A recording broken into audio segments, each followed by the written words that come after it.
Hello friends and welcome to the channel. In this video we are going to be looking at some super detailing, attempt working lights, bullet damage to a windscreen, and adding a big dirty 50 cal to a van. So grab yourself a brew and a bicky and let's get into this build. So as you would expect from Miniart, there's a lot of detail and a lot of parts within the kit. So if you're somebody that's not really into high part counts or playing with photo etch, it's probably not going to be a kit for you. There are areas where photo etch is actually an option and isn't, you have to use photo etch.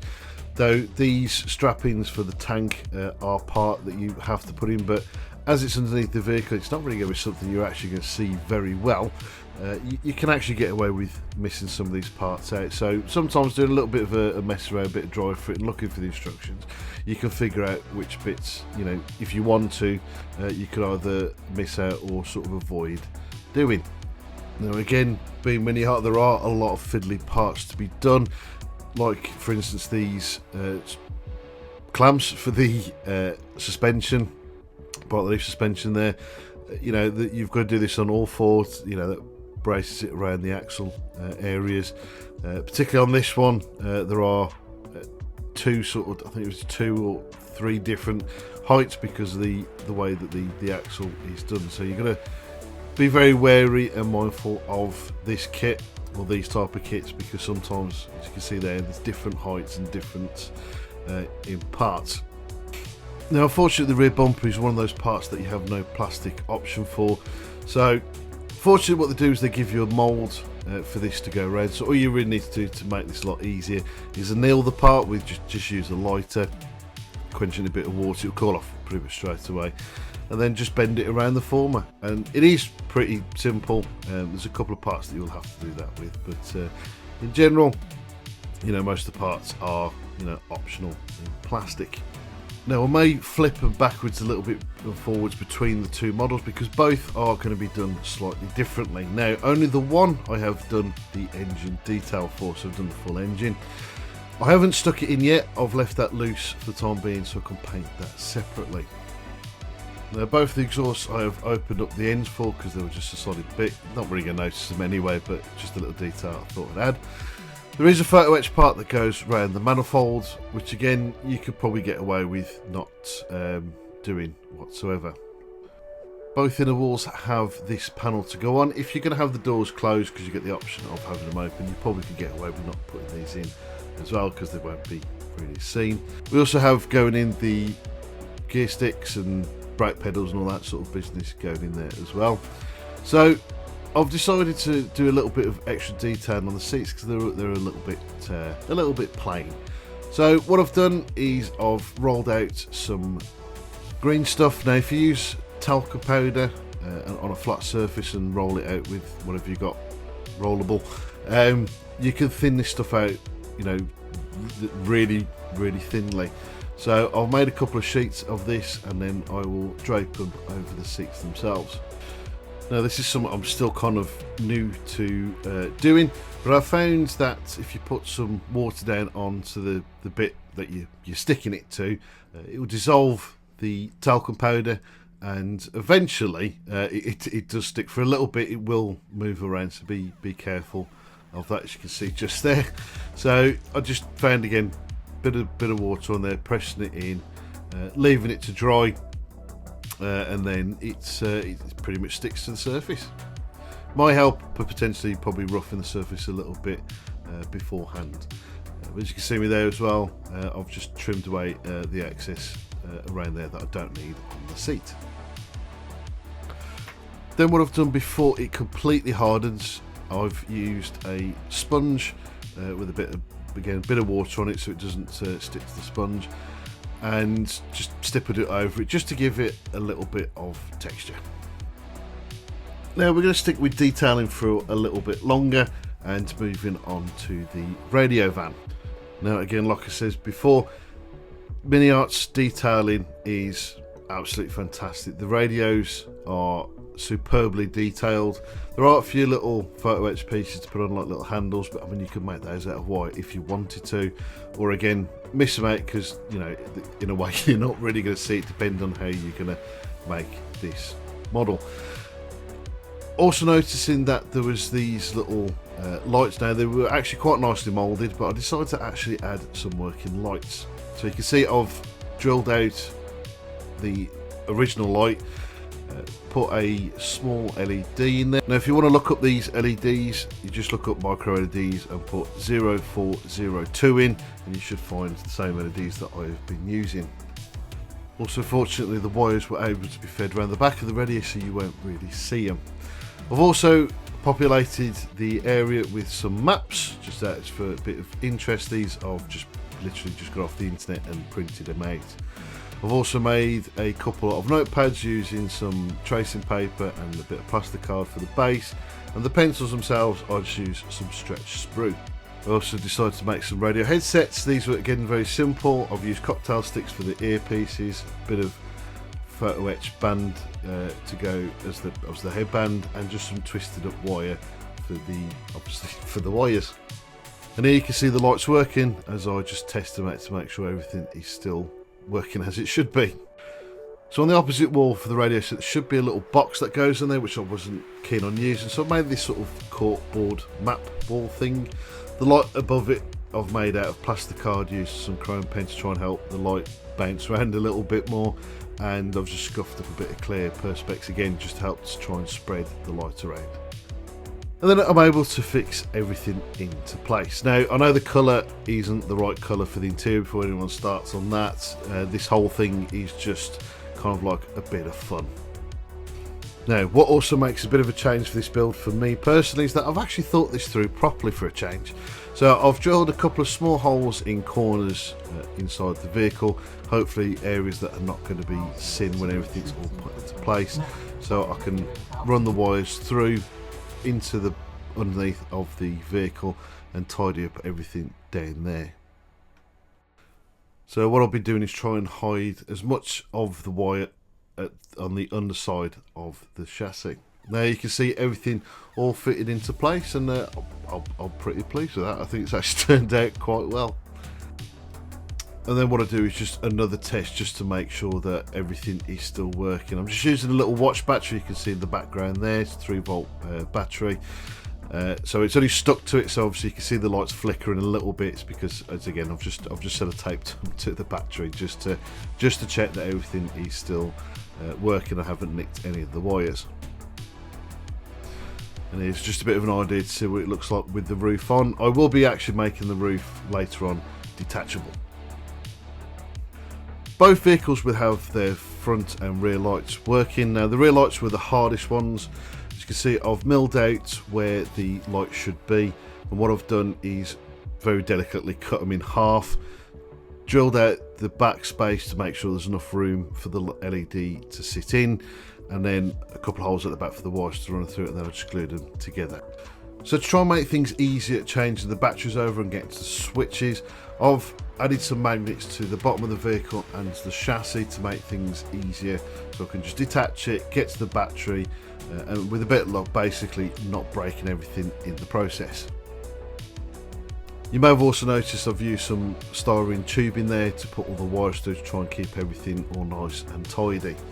So for a change, I'm actually going to show you how I wire these up, because sometimes I find this filming a bit difficult. So these wires are quite fragile and fine, but if you've got a relatively sharp blade, give a little bit of a nick around the cover of the wire, and just with your fingernails just pull it apart. They are delicate and they can be a little bit fiddly to do, mainly because of the size of them. Now what I've done here, which I didn't realise was going to be a mistake, is I've run both obviously the negative and positive wires, clumped them all together and solder them all into place. Now the issue I ran into, which I didn't realise because I'm still kind of new to all this sort of stuff, is I didn't realise using two different coloured bulbs, turns out they don't always like to work together. So the interior lighting is a yellow light, the main headlight and rear lights are white lights, and the white takes a lot more power away. So when I'd soldered this all together, they didn't work. So I had to desolder everything, figure out which were the main lights and which were the interior lights, and separate those and put them onto 2 separate battery packs. Now the battery pack I'm using here is just a very simple watch battery holder. I've added a bit of solder to this first, as well as this into the wires, because it'll just make the connection and soldering a lot easier to perform. What I also did earlier on was figure out actually where the battery pack was going to go, and I was fortunate to find out that with the battery in, and this holder actually fits very nicely into the engine bay.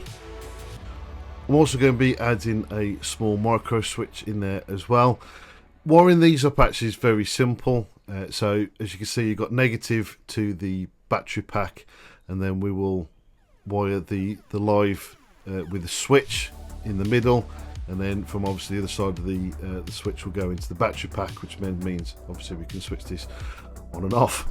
So like I said before, the mistake I made at this point, I hadn't realised the mistake I'd made, so I then added an extra battery pack to this, and then found out that actually 2 of those battery packs don't fit into the engine bay. So I had to, like I said, desolder everything, strip everything, figure out which was which, and then add an extra battery pack, which I'll show you when to in a moment. The one for the other van was a lot easier because we've got this massive space in the back. I used a different type of battery pack, I'll show you in a minute. But to make easier access, I've magnetised the doors, just make sure of easier access. So these newer coin battery holders that I've bought have a switch actually as part of the whole thing, so that makes things a little bit easier.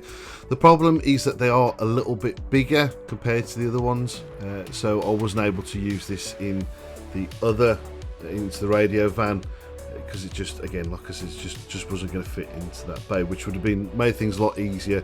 I wouldn't have to bother with that switch being done separately. So you can see me here testing them out, making sure everything is working properly. It's always good to keep testing these things out. Now, like I said before, I did use white LEDs for these. To change the colour, I just dipped them in Tamiya clear colour. So obviously the rear ones were reds, the front ones I used a yellow. Now, sticking with the standard van, I also figured out that I'm going to need a little bit extra help trying to get the back door off. So I've made a set of ladders for the back, for no real reason. Also trying to change it up a little bit to make it look a bit not so standard. So I've just used some styrene tube, which I've bent into place for the top and bottom. I've matched them up against the door, and just cut some sort of lengths that look about the right size, and glued them into place. So this is later on, when this was glued to the door, this will make access to the back a lot easier, and again, the magnets, they do all the heavy lifting, keeping it in place.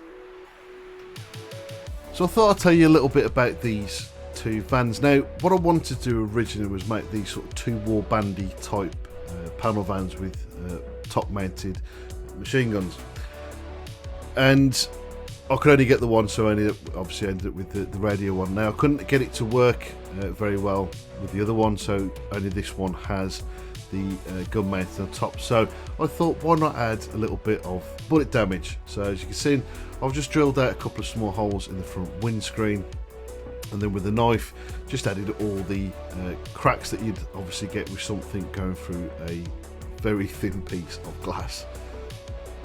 And also, if you see me at the start of this little bit, I've also done it into the bodywork again, using a small drill bit just to make a few gouges. So for this one, that's going to have the machine gun on it. I kind of wanted sort of, I suppose, sort of rat rod it in a way. Also knowing that it got really nice engine detail in it, I kind of wanted to show that. So I thought, I'm not going to bother putting the engine covers over the top of the one. Now, as you can see, I've done a bit of scratch work on there, trying to make it a bit old. I've also painted the interior, or the engine bay, the sort of like olive drab that they should have been.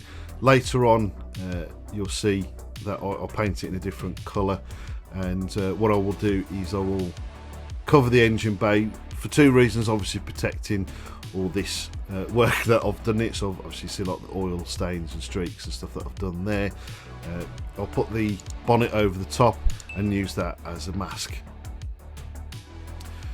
So once I'd finished the engine and put it into the chassis, I blended it all in, because of course, you know, you're not going to have a dirty engine and a clean chassis, because that just wouldn't make any sense. I used fuel stains from AK Interactive for this, so just put a bit on the end of a brush and use a sharp needle or a cocktail stick, and then just spatter that across. It just gives you that impression that, you know, there's been a few sort of oil leaks and spats within the engine over the years. And like I said before, I've used the engine covers as a blank. Now I haven't glued these into place. The only bit I glued on was the top part of the bonnet, so it made the whole sort of bonnet area one thing, and it should stay in place throughout the rest of the build. So moving back to the radio van, the radio van comes with a trailer. Now the trailer, for the most part, is a simple part of the build. There is a fair bit of photo etch that actually goes onto this. Now with the trailer, there are a couple of options you can have with this. So you can either have a cover or top cover that goes over the top of it. You also have a generator that goes inside, and again there's sort of double option there, where you can have just the generator open on its own, or have like this sort of fence that goes around it to keep it in place or something. I'm not really sure, but I saw an opportunity with this because the generator itself isn't a solid piece. Now of course, remembering the issue we had earlier with the battery that won't fit into the engine, I thought we could run it all the way back into the trailer, because like I was saying before, the generator is quite hollow and seems to be big enough to fit a battery pack in. So the only kind of downside of doing this, that actually means that the wiring is actually physically now attached to the vehicle, which is what I was trying to avoid earlier on. What I've managed to do is give myself enough wiring so I can split the vehicle from the chassis and be able to get hold of the battery pack and the switch itself. And what I've done is that I've run it down the back of the chassis, and at the back there is a like electrical hookup point on there. So what I've managed to do is drill those out and run the wires through them.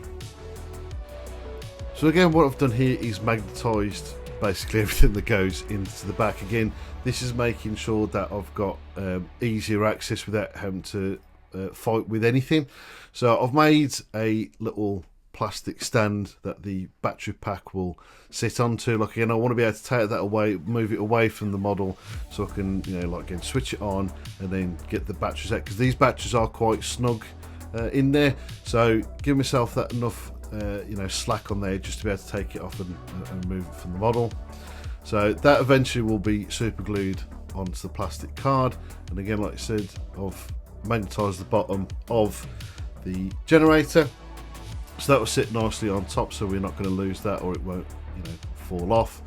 And then what I will do is that I will run the wires, obviously, as I said, from the back of the van itself. They will run up along the A-frame bar of the trailer, and then as you can see, I've made a small hole there for the wires to run into the battery pack. So yeah, that solves that problem. Unfortunately, it just means that everything's all attached to everything. Not quite what I wanted, but you know, I suppose problem solved. There's also a couple of jerry cans that are going in the back of this trailer. I suppose that there's something you could or don't have to add if you want to, but there's 4 of them, and I wanted to basically remove one of them, just a little bit of, you know, detailing if you like. So I've cut them out, and what I'll do is I'll thin that out with a drill bit and a Dremel to make it sort of like a thin sort of metal size. And then afterwards, they all had all the jerry cans had metal straps to go around to tie them in. So of course, the one that was missing, I've sort of just flopped that in the bottom. Again, just trying to make a little bit more, you know, interest in there, and it's just some different, and just me being awkward basically. One of the other details that they give you within the kit are photo etch chains. Now they're great, they'll do the purpose, but they're literally just flat. So I drilled out all the holes for the hooks and the attachment of the trailer, and I'd actually got some small bits of chain. Just opened up the one end a little bit, opened it enough to get the parts that I needed in, and then just closed them up. It's the same on the side of the trailer. There's a couple of pins to hold the back door on. Use the actual pin. You can see the original chain there for the side. It says they're okay, they do a purpose, but they're not great. So says I've used some actual chain doing the same sort of thing. So the pin, I just put that into place, glued it, and then the end of the chain just glued it up into sort of like the right position that it should be on the trailer. So the last thing I need to do, which I mentioned earlier, was to make the roof removable. Now originally I was trying to get it so that the whole thing would come off with the front cab. After I'd sort of done everything, I was like, it just didn't look right. It looked really weird taking the whole thing off. So I thought, well, maybe the best option really here is just to cut it off rear of the cab, so it still looked good at the front, and I could remove the back part, which is the bit that you really want to be looking at. So I used some electrical tape, because it was sort of like the thickest tape I had, which gave me a good point to guide my razor saw across. Gave it a few decent scores in there, so I got bit quite into the plastic, and then after that I was able to get rid of the tape and then cut it through. And again, I just make the roof removable. That is a really hard thing to say. The roof removable, so we can see the detail inside.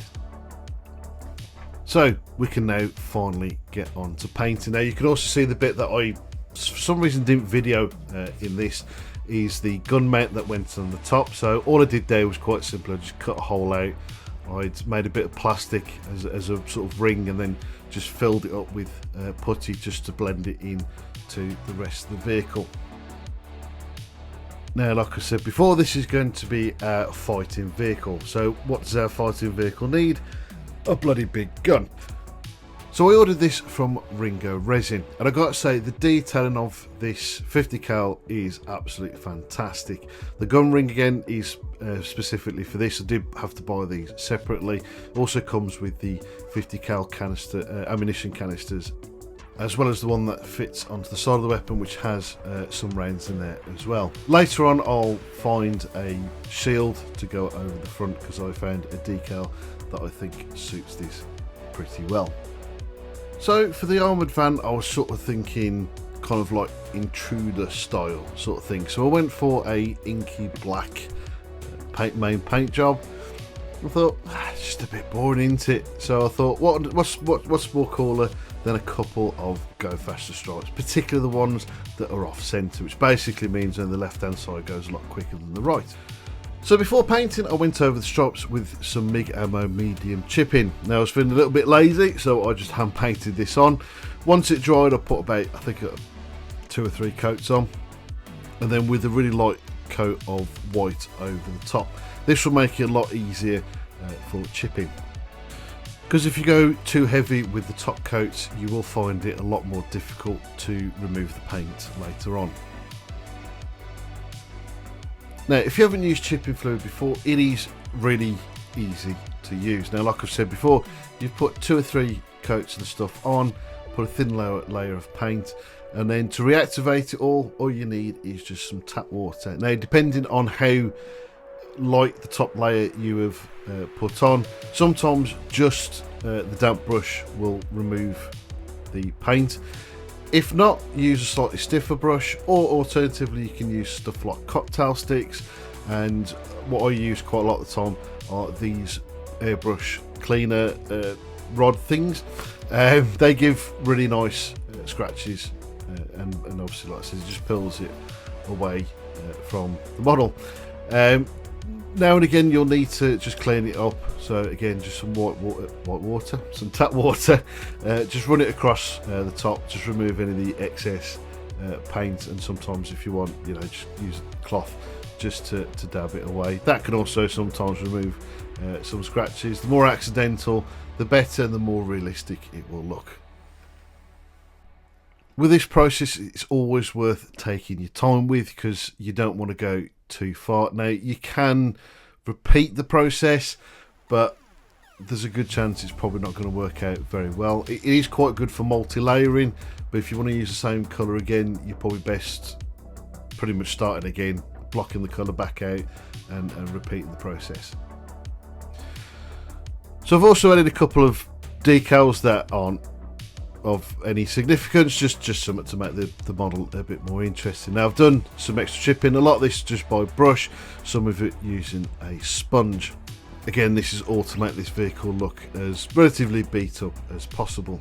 So I was sort of thinking the setting for these vehicles is kind of maybe sort of like a dusty sort of deserty type environment. So I've gone across this, or both of them, with Kursk soil from Migamo. This is an enamel product. So as you can see, I've done it as a sort of streaking motion as well for, like, you know, it's been out desert for a while, maybe a bit of rain there as well. For stuff like top surfaces, you've seen I've put down some white spirits down first, and then sort of did a bit of a dot filter on top just to mush it in, because, you know, streaky down on the roof isn't going to look right at all. I also wasn't happy with the build up around the bottom of the vehicles, so I ended up putting them into my airbrush just to thicken that out around the back, just to give it that impression that dust has been thrown up, and again particularly around the back area. And then for this one, all I really had to do was just add everything on. So the doors, you can have the option with these as having the side windows open or closed, or whatever position you want. Also the same as the front window as well. So you may have already noticed that I haven't used any dark panel liner from Tamiya. Never fear, because I found it used to put it into this. So what I've done is, over the Kursk soil, once it's dried, I added this. This is just to sort of give grease around the brakes and nuts and lugs. Also, with the dirty vehicle, there's always going to be a chance that someone's going to draw something rude in the side of it. So the way I've done this is, before the enamel dried, I used a silicone brush and drew everything I needed to draw. So that's it for our, I suppose you could call it, intruder van. So we can move on to the radio van. Now, like I said, I wasn't able to fit a weapon onto the vehicle because with all the stuff that's inside, it just wasn't working. So to sort of keep it within, you know, the weird realm of whatever this setting is supposed to be, I thought I'd do a bit of an odd camo pattern. So the camo pattern that I've chosen is based on the German splinter and squiggle pattern, but basically this is the RAF squiggle pattern, basically, because I've used RAF green and grey, and with a light sort of sky colour I've done the squiggles. Now I really enjoyed doing this. I've used it using my gallery airbrush. It gave a nice fine texture on there. So if you're interested in these brushes, I've done videos on them. There's also links down below to a affiliate link and also a discount code. Now the main whip aerial on this was a bit of a pain in the backside to do. I use stretch sprue for this. It also comes with this sort of mounting point. Now you can actually have this either mounted as it is sort of retained, if you like, or having it stuck straight up. Now originally I tried using wire. It didn't look right, so in the end I just used some elastic thread. Now on both of the vehicles I did actually, with some of the chipping, use a sort of black grey sort of colour for basically deeper chippings, and this was for this sort of layering of rust. So I've used again Migamo's rust for this, and just dabbed it on, and with a damp brush just blended it in just to make it look like fresh rust, and a few streaking ones there as well. So here you can see I have done exactly the same for the trailer. I've done pretty much the same techniques on the generator as well, rusting that up a little bit to make it look a little bit older. And you can see how I've wired up the trailer from the van, and you can see, like I said, I gave myself enough flex to get that battery pack out and to be able to switch it on and remove the battery without damaging anything, basically. And here we can see another last test to make sure everything is working perfectly. Now the last thing I did was add a figure. Now the figure was made up from several figures. The bulk of the figure was from an LIDG group figure.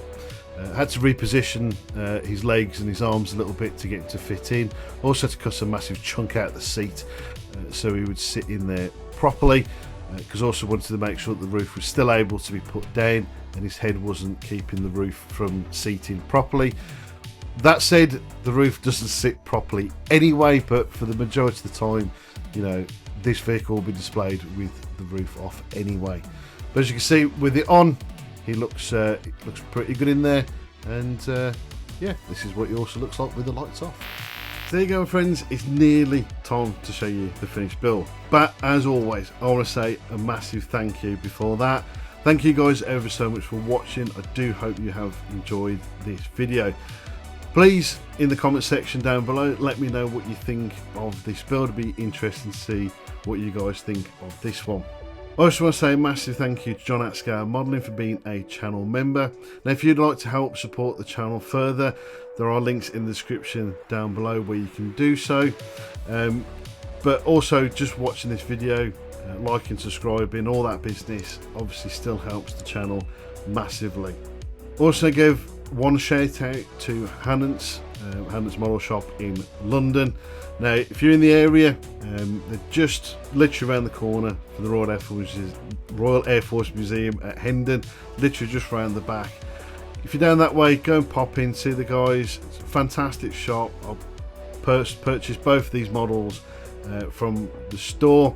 The guys in there, absolutely fantastic. They're really nice people to talk to, and good to give you a little bit of help and advice. So they've got a cracking collection of not only display models but kits that you can also get, and also other little bits and bobs. So guys, if you're watching this, again, it was great seeing you guys. Thanks for the help, and yeah, hopefully I'll be able to pop down again soon. But anyway, what you really want to see is this finished build. So I'll say again, thanks ever so much for watching. Again, I always hope you do enjoy these videos, and I'll catch you again soon.